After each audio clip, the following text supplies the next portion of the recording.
today. A wildfire struck my hometown and nearly destroyed half of the whole city. Tubbs Fire from Santa Rosa, California. I remember, just to give you guys a little bit of a background, we evacuated at maybe 2 in the morning. My mom woke us up at 1:30 in the morning, frantic. By this point, my stepdad had already left. He got a call because he worked for the city of Santa Rosa. He got a call and had to go into work at like midnight because they were having fire warnings and concerns. He then calls my mom. She wakes us up and we are frantically trying to get out. I step outside for a moment just to feel the 40-mile-an-hour winds brushing towards me. All of the ash flying in our faces.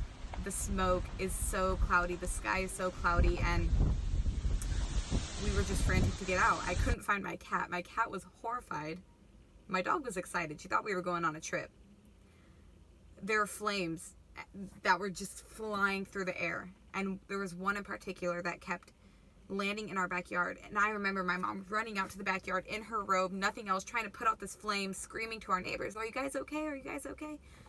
And they would scream back to us.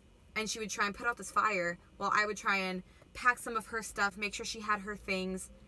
But I was pretty stagnant. I didn't really know what to do. At the time, it was me, my mom, and my roommate from Japan. Her name was Yu, Y-O-U.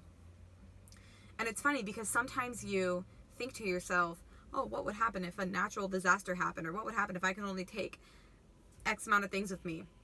But when it actually came down to it, I had no idea what to take. I didn't know what to expect. I just sat there feeling sick to my stomach from breathing in the air. And then I had no idea what I was taking or what I was doing. So I quickly grabbed my laptop, grabbed my school supplies, and I grabbed some of my favorite outfits, which of course were in the dirty clothes pile. Like 2 pairs of pants, like 3 shirts, maybe a dress. And that was it. And I remember there were certain items that I told myself, I don't really need these because the firefighters are going to save the house, They're going to save it. It's not really going to be on fire. This is cool, but it's not that close. You don't really expect it until you expect it. So the smoke ended up getting too bad and the fire ended up getting too close and we had to evacuate. So I took my car. My mom took, what car did she take? My mom took, I think it was someone else's car or like my stepdad's car. Anyways, my roommate took my mom's car, except she doesn't really drive. She had her license, but she doesn't really drive. So me and my mom, we were waiting in a long line of people in our neighborhood, dogs in my car, cats in my car. We have like a suitcase each packed of random stuff. You know what food I took with me? A bag of tortilla chips and peanut butter. And that was it. Anyway, so we're waiting in line, trying to get out of our neighborhood, and it's packed with cars. And my roommate calls me, and she's like fanatic. She is crying. She's like, I can't get the car to drive. And I call my mom. I'm like, she's not behind us. She's stuck in the driveway. So my mom goes back to find her. She managed to pull out into the street, but I guess she got confused after that, and she couldn't figure out how to drive the car. So my mom was like, go get in the car with Eden. So she finds me. My mom pulls her car back into the driveway, and you'll see in some of the photos that I'll show you that now my mom's car, it got lost in the fire too. So if you guys want the full story as to what happened, I just want to give you a little snippet into that morning. We ended up going to an evacuation center for like a little bit, but ultimately we ended up parking in a gas station parking lot for 7 hours, and I'll show you some photos from that as well. And it was the most painful 7 hours of my life. And one of the only things I was worried about is the fact that I had a test that day. And I was like, oh, I have a test today. What am I going to do about my test? School is canceled. But if you guys want me to get into the real nitty-gritty details about the fire, then I'm more than happy to share with you exactly what happened during the fire. But I wanted to give you a little bit of background before I jump into the lessons that I have learned 2 years later that the fire has taught me. What have I learned from that point from the fire? So we're just going to dive right into it. One thing that I realized that's so incredibly important, it's not the first thing I realized, but I ended up realizing it, is that no matter what pain you are experiencing, no matter what you're going through, you are only the victim if you let yourself be. especially if something as tragic as that happens. But even minute things that happen in our day-to-day lives, we're like, poor me, poor me, poor me.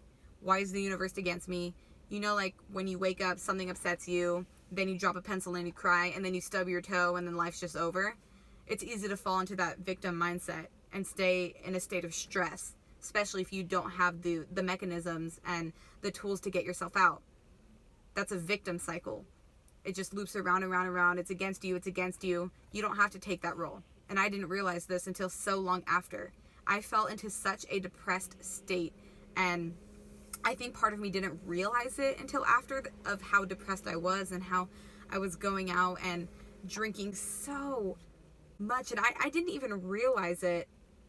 But then I kind of started to at one point, and started realizing that I really need to do something about how sad I am. During all of this, I still had my eating disorder. I had just gotten out of a relationship that I was so in love. It was actually my first heartbreak, so that was pretty painful. But you don't have to play the victim unless you choose to. And this is kind of leading into my next point of take the appropriate amount of time that you need to grieve. We all need to grieve. This and playing victim are different. If you're sad, part of you needs to work through it. There's a part of you that needs to feel whatever it is you're feeling and allow yourself to feel that way. I didn't allow myself to feel that way because I don't think I felt safe in my own skin. So naturally, I turned to alcohol and I turned to partying as a coping mechanism. But it's okay to feel what I'm feeling. And throughout all of these emotions, what I found helped me the most was sharing the same exact story over and over and over again. I'm lucky enough to have some friends that were there for me throughout the entire thing, and they didn't care that I was sharing the same exact story. I'm just sad because of this. I just can't stop crying because of this, blah, blah, blah, blah, blah. Same thing. I was tired of hearing myself say it, but I felt comfortable enough with them that I was able to share that with them. I was able to work through those feelings, and even though it wasn't necessarily all in the right ways, I was able to do that. So grieve however it is that you need to. Express your emotions. Don't confide them, or else it will manifest itself in another way.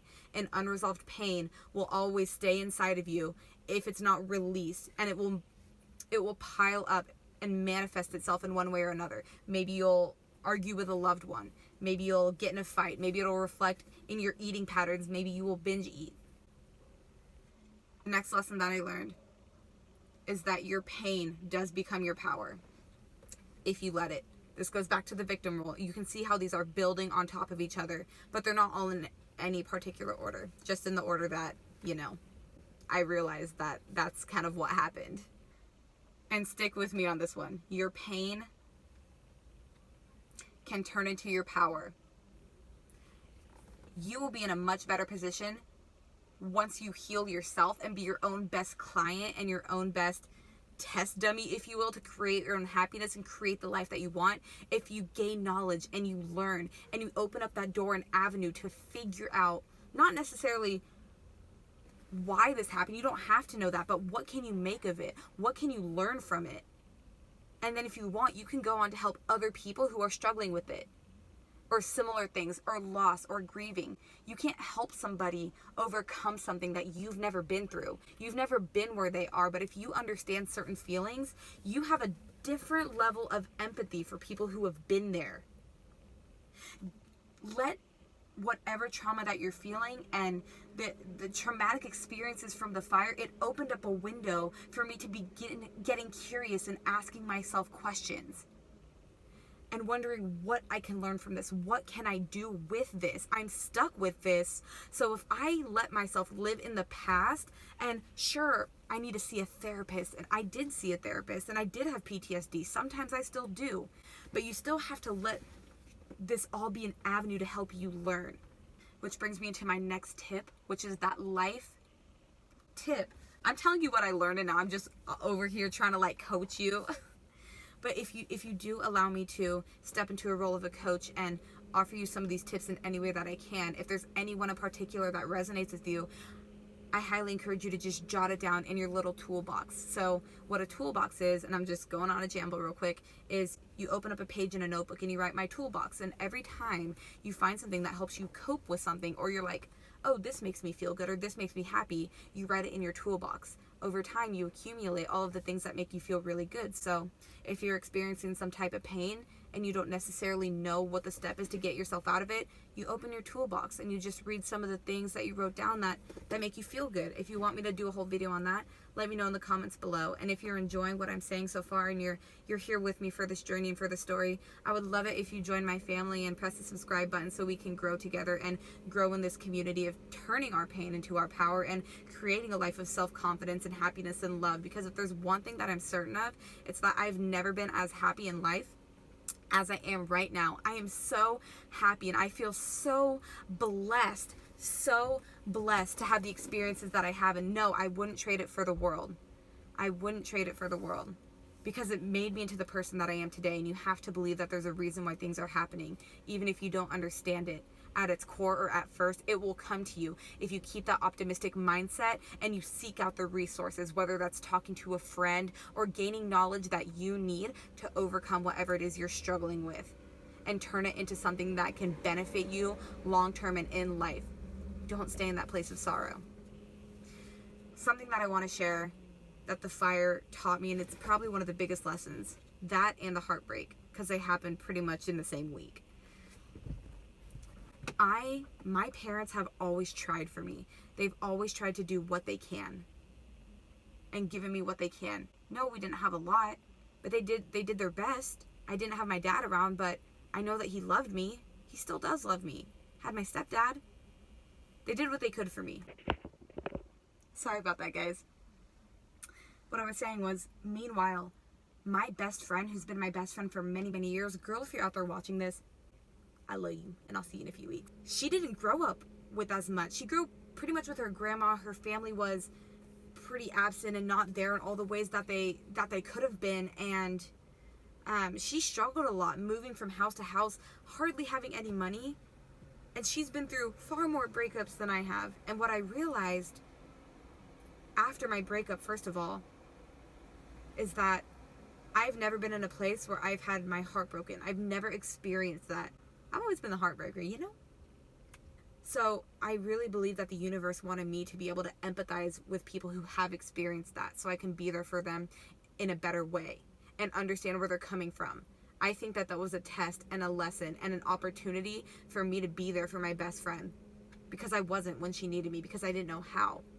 I was very sympathetic and I was there for her and I let her talk, but now I feel connected to her on a deeper level. And when it comes to the fire, the rationality that I came to is that I've never been in a place where I literally had nothing.